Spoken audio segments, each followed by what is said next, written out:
11h28 da manhã de uma segunda-feira. A sala de operações do Grupo Valtria estava em silêncio absoluto. Augusto Salles, diretor executivo, olhava fixamente para a tela do computador que exibia, em letras vermelhas: Operação pendente, aguardando validação de compliance. 2,3 bilhões de reais. Uma fusão internacional. 3 executivos europeus esperando do outro lado da videoconferência. E uma transferência que simplesmente não saía.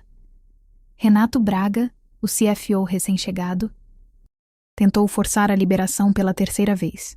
Acesso negado. Foi aí que o e-mail chegou. Transferência suspensa. Falta autenticação do responsável técnico registrado. Iris Tavares Medina. O problema? Iris tinha sido demitida 2 dias antes. Sem reunião. Sem explicação. Só um e-mail frio do RH e o acesso corporativo dela revogado durante a madrugada de sábado. Eles acharam que tinham apagado ela. Mas esqueceram de um detalhe. Antes de eu continuar, deixa o like aqui no vídeo, se inscreve no canal e ativa o sininho, porque essa história tem uma virada que acontece devagar, em silêncio. E você não vai querer perder o momento exato em que a empresa percebe o tamanho do erro que cometeu. Fica até o final. Agora, deixa eu te contar desde o começo. A tela do notebook piscou uma única vez antes de exibir a mensagem que Iris já esperava, mas que ainda assim fez seu estômago revirar. Seu acesso aos sistemas corporativos foi revogado por ordem da gerência executiva. Entre em contato com o RH para mais informações. Era sábado, 9h15 da manhã, e ela estava sentada na mesa da cozinha do apartamento dela, ainda de pijama, tentando salvar os arquivos de 6 anos de trabalho no Grupo Valtria. Não conseguiu. A senha que ela digitava há 5 anos todas as manhãs, de segunda a sexta, agora retornava um erro frio, impessoal, automático. Ela tentou de novo. Nada. Tentou o sistema secundário. Bloqueado. O e-mail corporativo. Inacessível. Foi aí que ela entendeu. Não era um erro técnico, não era manutenção de sistema, não era coincidência. Era intencional. Alguém tinha entrado no sistema durante a madrugada de sexta para sábado e apagado ela. Digitalmente, funcionalmente, estrategicamente. Iris fechou o notebook com cuidado, como quem fecha um caixão, respirou fundo, pegou a xícara de café que esfriava na mesa e pensou, com uma clareza assustadora: eles não fazem ideia do que acabaram de fazer. Mas para entender o tamanho da burrada que o Grupo Valtria tinha acabado de cometer, a gente precisa voltar no tempo uns 6 meses, mais especificamente para uma terça-feira de março, quando Iris Tavares Medina ainda era só mais uma gerente sênior competente, invisível e extremamente meticulosa dentro de um conglomerado financeiro que operava em 11 países e movia bilhões como se fosse fichinha de pôquer. Iris tinha 34 anos. Era formada em Direito pela USP, pós-graduada em Economia, especializada em governança corporativa e ocupava o cargo de gerente sênior de Compliance e Auditoria Financeira. Um título que, na prática, significava que ela era a pessoa responsável por revisar, auditar, validar e assinar todos os relatórios trimestrais que permitiam ao Grupo Valtria fazer transferências internacionais, fusões, aquisições e movimentações financeiras de alto risco. Nada saía sem a assinatura dela. Nada se movia sem o aval técnico dela. E todo mundo lá dentro sabia disso, mesmo que ninguém desse moral para ela nos corredores. Iris não era o tipo de executiva que fazia discurso motivacional em reunião geral, não postava conquistas no LinkedIn, não almoçava com diretores nem jogava golfe com investidores. Ela era discreta, técnica, quase invisível, mas era justamente essa invisibilidade que tornava o trabalho dela essencial, porque enquanto todo mundo disputava cargo, bônus e holofote, Iris fazia o que ninguém queria fazer: ler contrato de 300 páginas, cruzar planilha com planilha, conferir protocolo de assinatura digital, validar subsidiária por subsidiária, checar se o dinheiro que entrava batia com o dinheiro que saía. Era trabalho chato, pesado, ingrato, mas era trabalho que segurava na empresa de pé, legalmente, financeiramente, criminalmente. E todo mundo sabia que se a Iris sinalizasse um problema, não adiantava pressão, não adiantava pressa, não adiantava política. Ou resolvia o problema, ou a operação não acontecia. Simples assim. Pelo menos era assim até a fusão com o Kronberg Capital entrar em cena e trazer junto um novo CFO que não fazia a menor questão de entender como as coisas funcionavam antes dele chegar. Renato Braga tinha chegado ao Grupo Valtria 3 meses antes, vindo direto de um concorrente internacional, indicado politicamente por 2 membros do conselho que queriam modernizar a gestão financeira, o que na prática significava acelerar processos, cortar etapas e fazer as coisas acontecerem mais rápido, mesmo que isso significasse passar por cima de protocolo, auditoria e bom senso. Renato era o tipo de executivo que usava termo em inglês em reunião nacional, que mandava mensagem no Slack às 11 da noite cobrando resposta imediata, que tratava compliance como um departamento burocrático que só atrasava as coisas. E desde que ele assumiu como CFO, a relação com Iris tinha sido tensa, fria, cheia de indiretas e pressões veladas. Ele queria resultados rápidos, ela queria processos corretos. Ele queria assinar contratos em 48 horas, ela pedia 10 dias para auditar direito. Ele achava que compliance era frescura. Ela sabia que compliance era o que mantinha todo mundo fora da cadeia. E essa tensão toda ia explodir na pior hora possível, na véspera da fusão mais importante da história do Grupo Valtria. Sexta-feira, 16h47 da tarde. A sala de reuniões do 14º andar estava com aquele silêncio pesado que só existe quando tem dinheiro grande em jogo e gente poderosa esperando decisão. Iris estava sentada na ponta da mesa.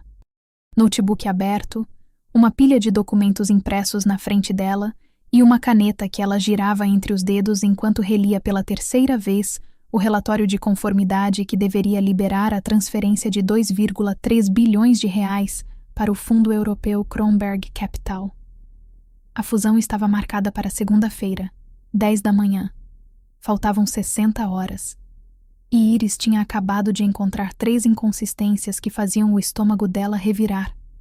Valores espelhados entre subsidiárias que não deveriam estar conectadas, movimentações financeiras sem lastro documental e um protocolo de assinatura digital que tinha sido adulterado manualmente no sistema SAP. Pequenos desvios, sutis, quase imperceptíveis, mas que na linguagem técnica dela significavam uma coisa muito clara. Alguém estava tentando maquiar os números para a fusão passar sem levantar bandeira vermelha. E isso não era erro, era fraude. Ela levantou a mão no meio da reunião, interrompeu o diretor executivo Augusto Salles, um homem de 52 anos, cabelo grisalho impecável, terno italiano e uma habilidade assustadora de sorrir enquanto destruía carreiras.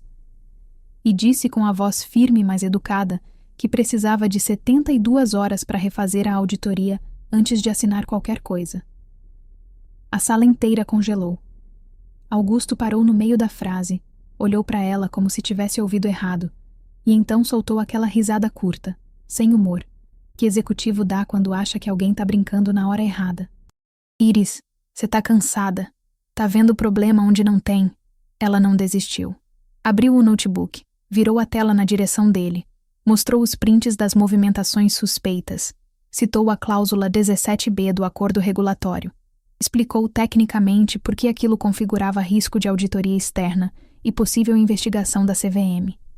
E foi aí que Renato Braga, sentado do outro lado da mesa, empurrou uma folha impressa na direção dela e disse, com um sorriso fino e perigoso: "A gente já revisou, Iris. Tá tudo certo. Só falta sua assinatura. Não complica."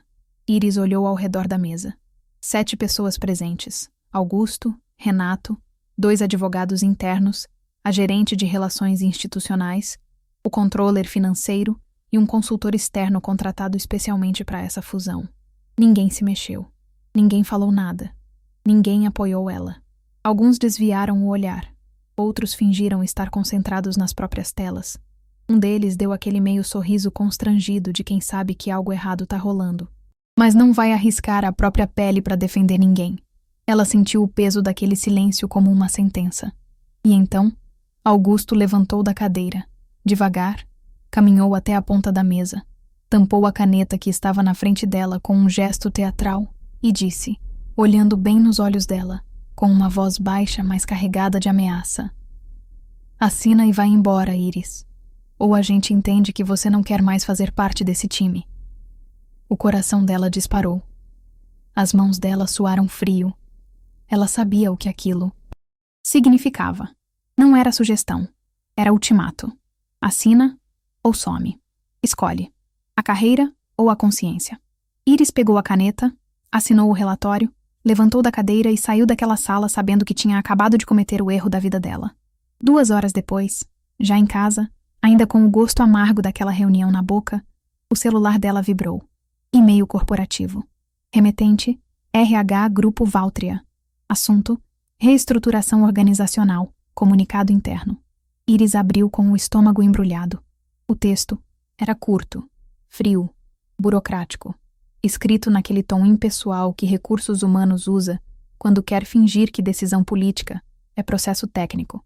Prezada Iris, informamos que devido à reestruturação estratégica do Grupo Valtria, o Departamento de Compliance e Auditoria Financeira será absorvido pela nova Gerência Integrada de Governança, sob liderança do CFO Renato Braga. Sua função foi reavaliada dentro da nova estrutura organizacional e, infelizmente, não haverá continuidade na posição atual. Seu acesso ao sistema será desativado na segunda-feira, às 8 horas. Agradecemos imensamente sua contribuição ao longo desses anos. Atenciosamente, Departamento de Gestão de Pessoas. Iris leu 3 vezes. Não tinha reunião marcada. Não tinha conversa prévia. Não tinha nenhuma ligação. Só um e-mail. 6 anos de trabalho impecável resumidos em 8 linhas. E agradecemos sua contribuição. Sábado de manhã, Iris acordou cedo, fez café, sentou na frente do notebook e tentou acessar o sistema corporativo para salvar os arquivos dela. Relatórios antigos, planilhas de auditoria, documentos técnicos que ela tinha construído ao longo de anos. Senha incorreta. Ela tentou de novo, com calma. Acesso negado. Tentou o e-mail. Bloqueado. Tentou o sistema secundário de compliance. Revogado. Foi aí que ela entendeu. Não tinham esperado segunda-feira. Tinham apagado ela durante a madrugada.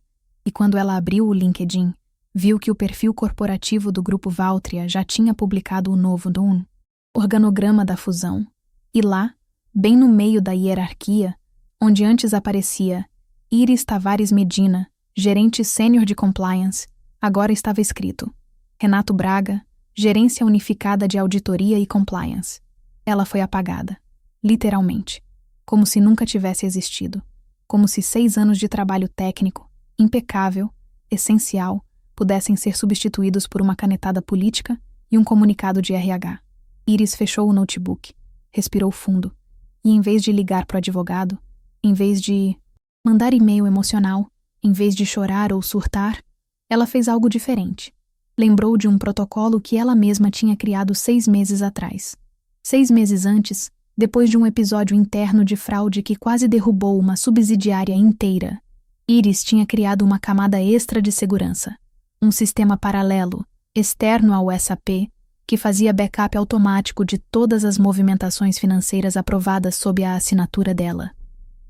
Era um protocolo de auditoria em 2º nível, invisível para diretoria, documentado apenas no anexo técnico 49C do contrato de compliance operacional. Um documento de 300 páginas que ninguém lia, exceto ela. E esse sistema tinha uma trava legal que ela mesma tinha configurado.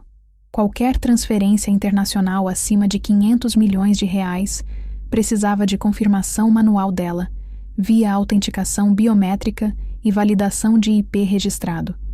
Sem isso, o banco intermediário responsável pela custódia da transação, no caso, o Deutsche Operational Trust, bloquearia automaticamente a operação por não conformidade documental.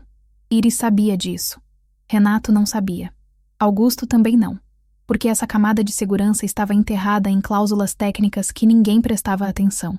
E porque Iris nunca tinha repassado a senha mestra. Ela sorriu sozinha, pela primeira vez em 48 horas, e pensou: Eles vão descobrir na hora mais divertida possível. Segunda-feira, 10h02 da manhã. A sala de operações do Grupo Valtria estava lotada. Augusto Salles na cabeceira, Renato Braga ao lado dele com um sorriso confiante, 3 executivos do Kronberg Capital, conectados por videoconferência desde Frankfurt, 2 advogados corporativos, o controller financeiro e uma equipe inteira de TI monitorando a transferência em tempo real. A fusão de 2,3 bilhões de reais seria concluída ali, naquele momento, na frente de todo mundo, como um grande marco estratégico do grupo. Renato digitou a última senha de liberação, clicou em confirmar transferência, e todos esperaram a tela exibir a mensagem de sucesso. Só que não foi isso que apareceu. A tela piscou, carregou por alguns segundos intermináveis, e então exibiu, em letras vermelhas bem no centro, Operação pendente, aguardando validação de compliance. Silêncio. Renato franziu a testa, atualizou a página. Nada mudou. Tentou de novo. Mesma mensagem. 10h15. O diretor do Kronberg, visivelmente irritado, perguntou pelo microfone: qual é o problema? A transferência deveria ter sido concluída há 15 minutos. Renato balbuciou algo sobre verificação de sistema. Pediu calma. Tentou forçar a liberação direto pelo painel administrativo. Acesso negado. 10h28. O e-mail chegou. Remetente: Deutsche Operational Trust.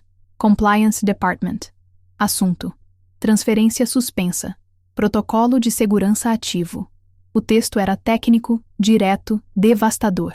A operação de transferência internacional no valor de DARS 2.300 mil reais foi automaticamente suspensa devido à ausência de autenticação do responsável técnico registrado, conforme anexo técnico 49C do contrato de compliance operacional. Responsável registrado: Iris Tavares Medina. Protocolo de segurança SEC 49C permanece ativo. Prazo de resolução: 48 horas. Caso não haja validação dentro do prazo, a operação será cancelada automaticamente e um relatório de não conformidade será enviado às autoridades regulatórias competentes. A sala explodiu em vozes sobrepostas. Augusto gritou com Renato. Renato gritou com o pessoal de TI. O advogado pediu cópia do anexo técnico. Alguém tentou ligar para Iris. Caiu direto na caixa postal. Tentaram acessar o sistema paralelo que ela tinha criado. Senha incorreta. Tentaram alterar o documento técnico. Qualquer modificação sem a assinatura digital dela invalidaria o contrato inteiro. 10h51. O jurídico confirmou o óbvio. Não tinha como prosseguir sem ela.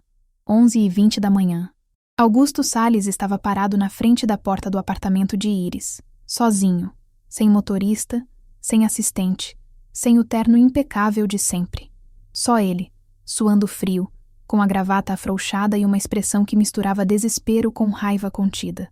Ele tocou a campainha 3 vezes antes dela abrir. Quando a porta se abriu, Iris estava de moletom cinza, cabelo preso num coque bagunçado, segurando uma xícara de café quente e com uma calma perturbadora no rosto.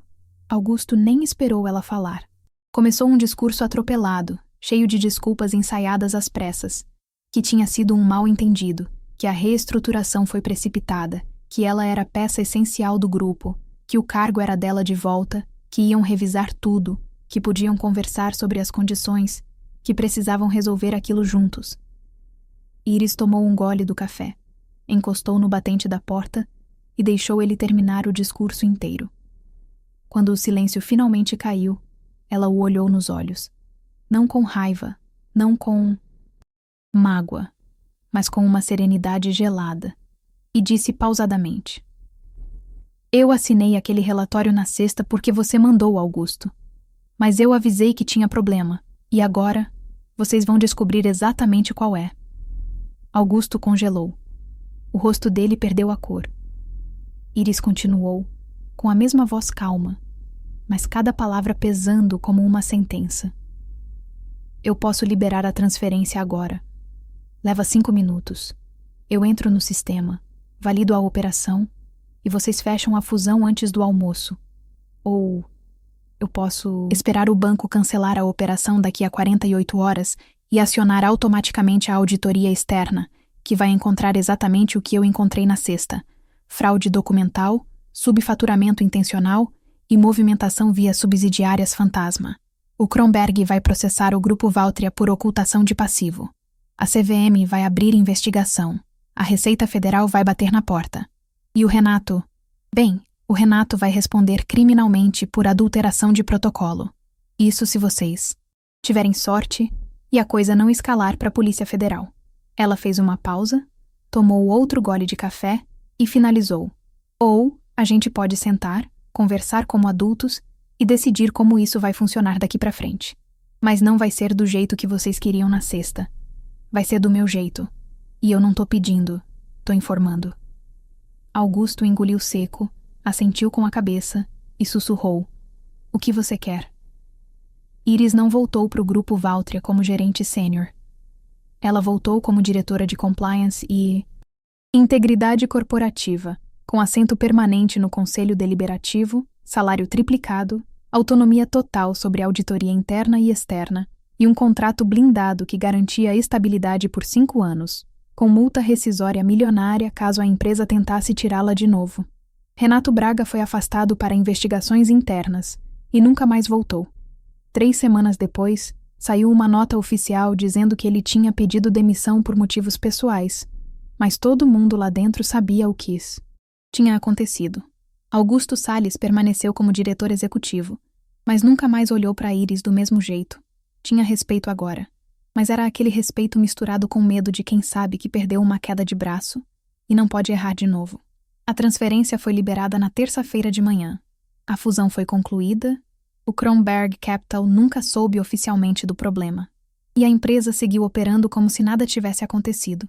Mas 3 semanas depois daquele episódio, um pendrive anônimo chegou na mesa de um auditor da CVM contendo todos os logs financeiros que Iris havia guardado ao longo dos últimos 6 meses, organizados, datados, com prints e documentos técnicos anexados, e uma única pergunta impressa na etiqueta grudada no pendrive: quantas Iris vocês apagaram antes de encontrar uma que sabia se proteger?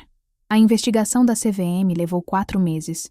No final, 3 subsidiárias fantasma foram desativadas, 2 contratos fraudulentos foram anulados, e o Grupo Valtria pagou uma multa administrativa de 87 milhões de reais, valor que, ironicamente, saiu do bônus anual da diretoria executiva.